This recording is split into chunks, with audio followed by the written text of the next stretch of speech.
Chapter 7. Emergency Repairs.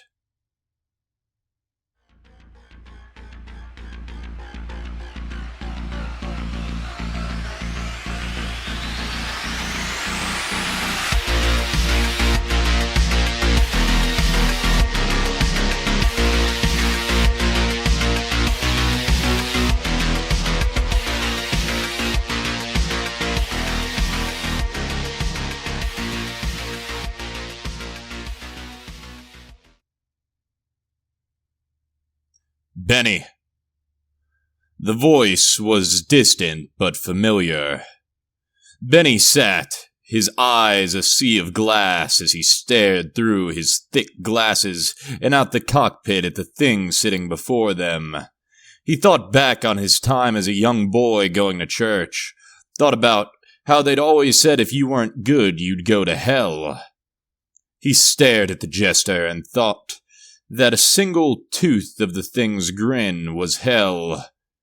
Where he was, it was so far beyond hell he couldn't fathom the agony his soul was in.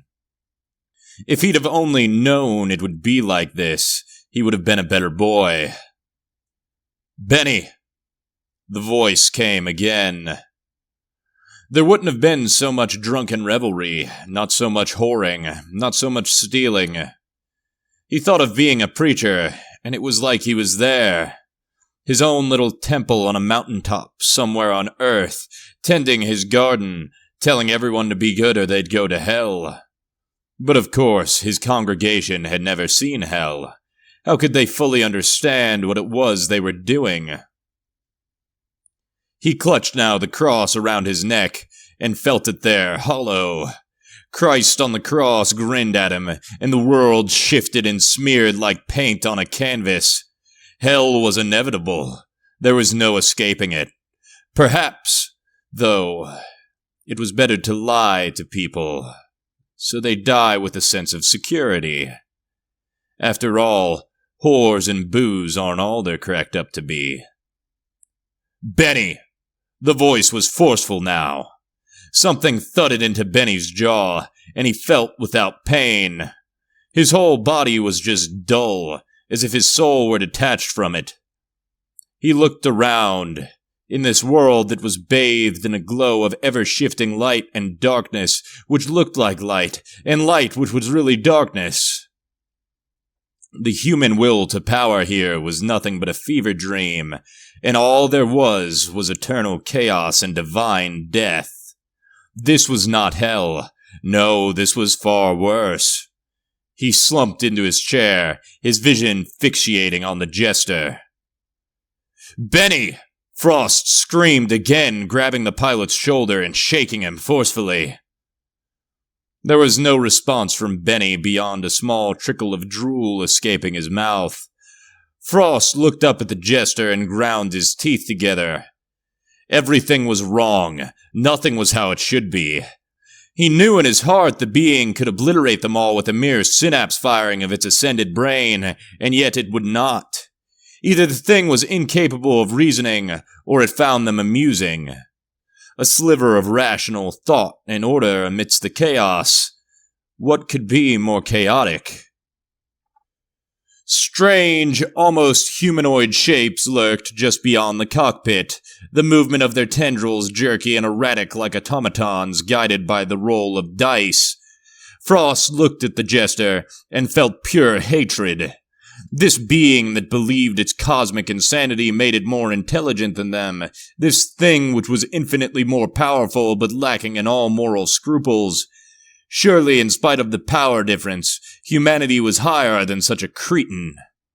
The world was like a toddler's finger painting, and their home like a Renaissance painting. Frost pushed Benny one last time, and when there was no response, he turned to Solomon. Hey, Sol, you need to get up. Solomon looked at his companion, but he too was far from that dimension. Order.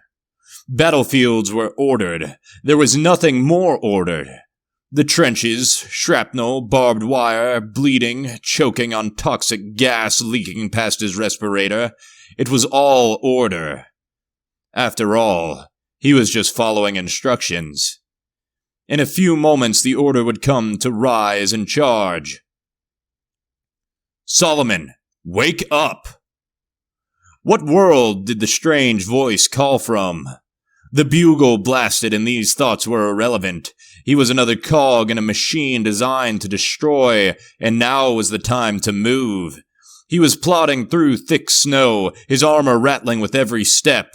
A man no older than 16 poked his head up from the trench they were barreling towards, and Solomon's rifle put 3 holes in the boy's head. Barbed wire loomed in front of him, and he knew he had to jump it to make it to the next trench. One man to his left was shot in the knee. He fell over and his mask was shredded by the wire. He screamed in agony, trying desperately to untangle himself from the barbs while gas shredded his chest. Solomon, what the fuck is wrong with you? Solomon jumped, but he did not clear the wire. His legs were entangled and he fell headfirst into the trench. His neck was bent and sore. He kicked his legs, trying to get the metal hooks out of his skin, leaking blood. An enemy soldier shouted a war cry, pointing his gun at Solomon's head. Solomon fired, tearing through the man's pelvis and abdomen. The adversary's gun barked, and Solomon felt something rupture his guts. He coughed blood, infiltrating his mask. Hey, come on, get the fuck up. We gotta get out of here. It was Frost. Just a young recruit forced through basics so he could join the meat grinder. He was untangling the barbed wire and shaking Solomon to keep him awake. As the shaking continued, slowly the battlefield seemed to fade.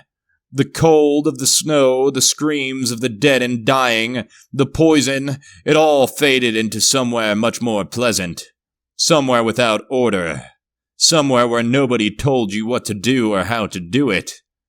No more angry higher-ups, no more worthless death over other men's wars. Just endless creation and recreation.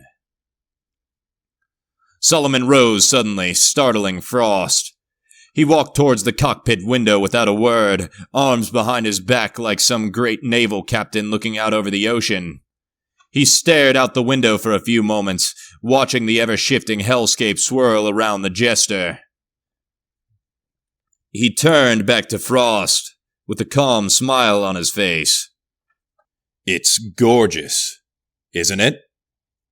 Solomon asked.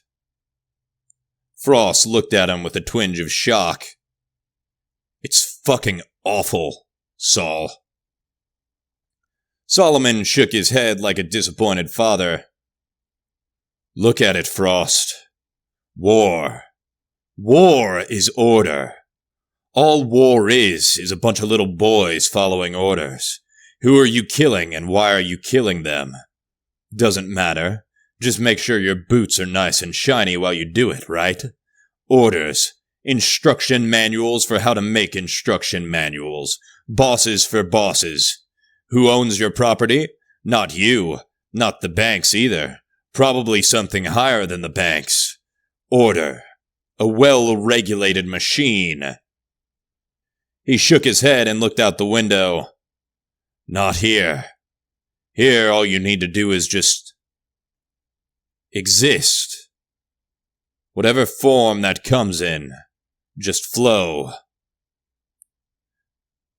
Solomon? Yeah? Solomon asked wistfully, staring out the window. Move out of my way. Solomon moved, allowing Frost to make his way to the cockpit. He unbuckled Benny from the captain's chair and dumped him onto the floor. Benny started seeming to come to, giving Frost a glimmer of hope. Then the pilot pushed himself up against the wall, hugging his knees to his chest, and withdrew a cigarette from the pocket of his Hawaiian shirt. Shaky hands tried 4 times to spark it before gaining success. Frost knew Benny was a lost cause, much like Gearhead. Frost began going through what he remembered for engine startup, mostly by memory. Most of the control panel was half melted, plastic buttons shattered, some places scorch marks. The engine didn't even turn over after he'd hit the sequence. He tried again, fingers flying over the dashboard, jamming buttons and digging into blown-out holes to flip switches. There was still no response from the engine. Frost swore loudly, pounding the dashboard repeatedly, shattering things previously left unshattered. "Hey, Frost?" said Benny, his voice 10,000 miles away while he took another puff of smoke. "What, Benny?" Frost growled, searching the control panel for a glimmer of hope. "We died to them forearm things, didn't we?" "What?" "Well, this is hell, so we must have died." Frost looked at his friend, pity lining the insides of his eyes. "Hell or not, I'm gonna get us out of here, Benny." "Can you get out of hell? You think if we do enough good, we could?" "I don't know. Let's start with getting the ship up and running again." Benny nodded but didn't move. "The backup thrusters run on battery. Gotta hook it up manually. Gives about an hour of flight." Frost nodded and rose. "Thanks." Frost moved towards the hatch. Gearhead continued to rock back and forth, whispering to himself. Solomon looked out the window, once again lost in thought. Carolina was mercifully out cold. Frost shook his head, opening the hatch and descending the ladder. Tyr sat with his back to the wall, taking labored breaths.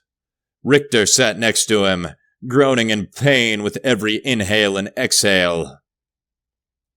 Frost intended to brush past them both. "Frost," Tyr breathed. Frost paused. "Yeah, buddy. Got a cigarette?"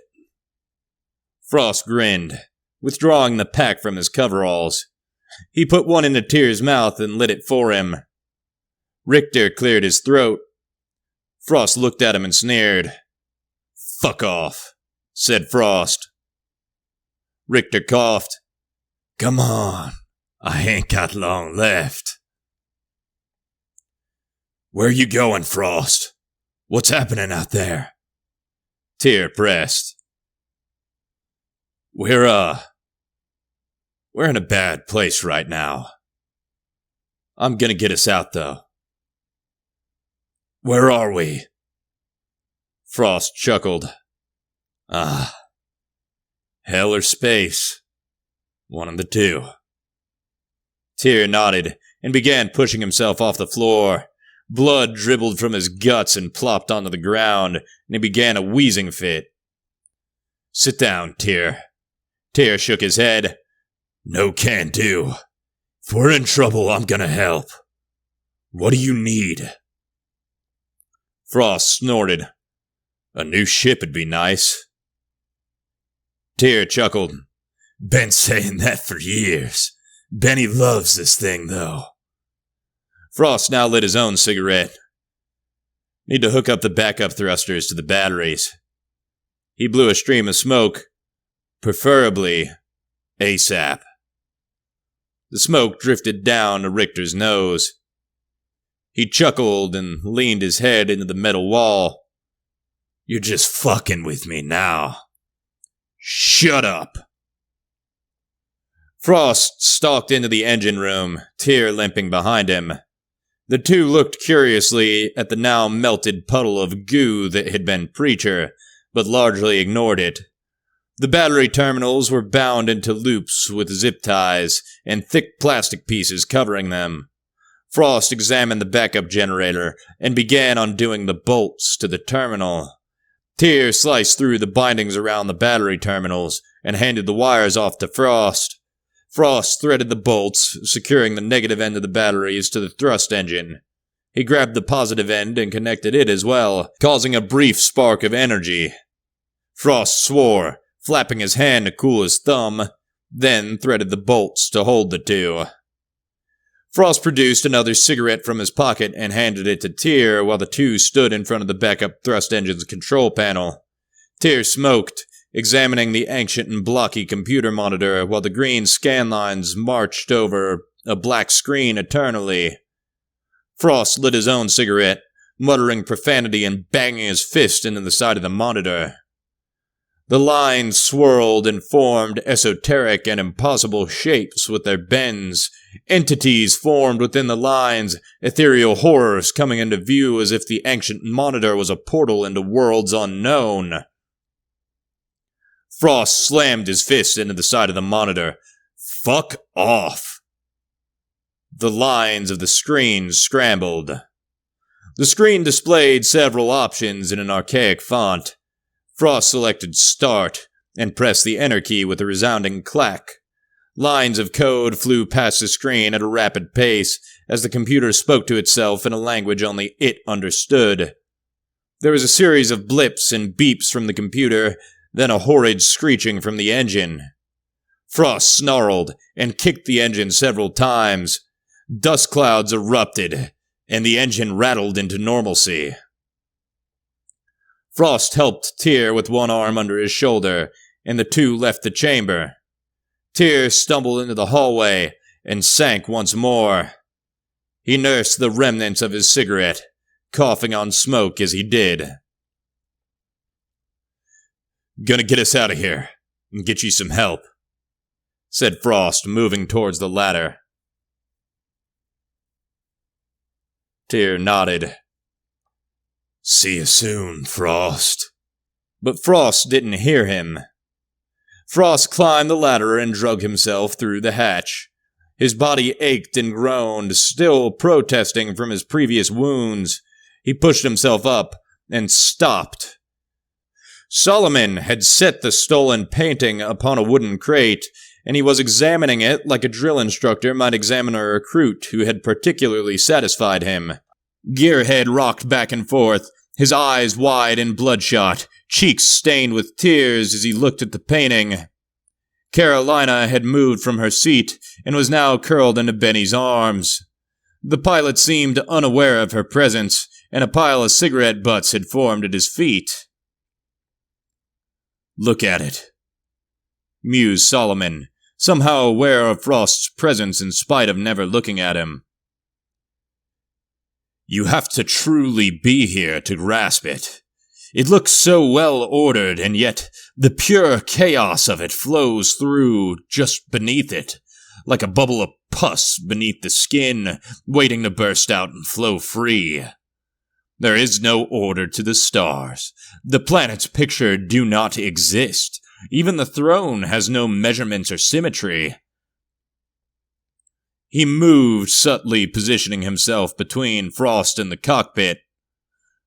"Look even to his smile. His teeth are jagged, but look closer. See how some are yellow and others gray. See the angles of his grin. Look closer and you will see they are not teeth at all. Look at the front canine. Look closely and you'll see stars. Look closer still and you'll see a whole galaxy. Solomon, get the fuck out of my way," growled Frost. Solomon chuckled, then leaned over and took a pack of cigarettes from Gearhead's shoulder pocket. Solomon slapped the pack onto his palm several times, then opened it and grabbed one of the unfiltered cigarettes with his teeth. He lit it. Order. Even smoking. Humans thrive on order, rituals. You become addicted to patterns. He puffed and pointed his cigarette at Frost. "But here's something you missed." He pointed to the painting. "Look again, and it's all different. It changes every time you—" Solomon paused, looking at Frost now in shock. Frost held his gun up to Solomon's head. Solomon smiled a wide, shit-eating grin. "Of course, Frost. Lead us out of here."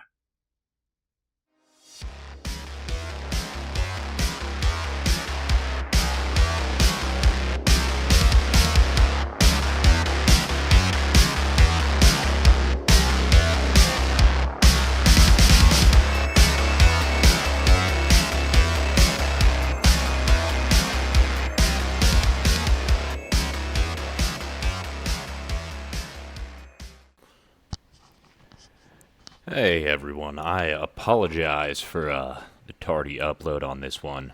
Um, this has been Void Wolves, written by Warren Walker and read by myself, Warren Walker.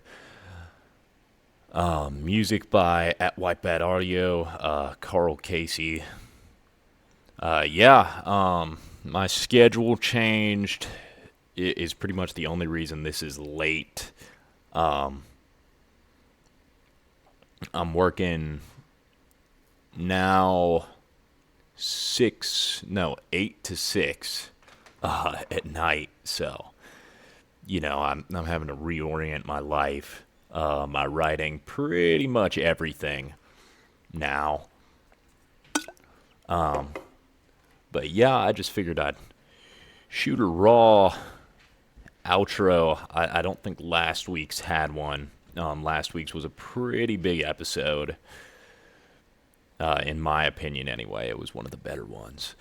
So, yeah. It is 2:30 a.m. here when I'm recording this. I don't know when you'll be hearing it exactly. But, yeah. I don't want to make a habit out of uploading on Tuesdays, but do expect an irregular upload schedule. In terms of other projects, tonight I got a lot of legwork done. I got a few artists looked at, somewhat lined up for a commission on a new book cover. So be looking forward to that. And then I've been doing some editing on the horror western series I keep talking about. So that'll probably drop within the next couple months as well. As per usual, I appreciate you listening, and I hope you have a blessed night.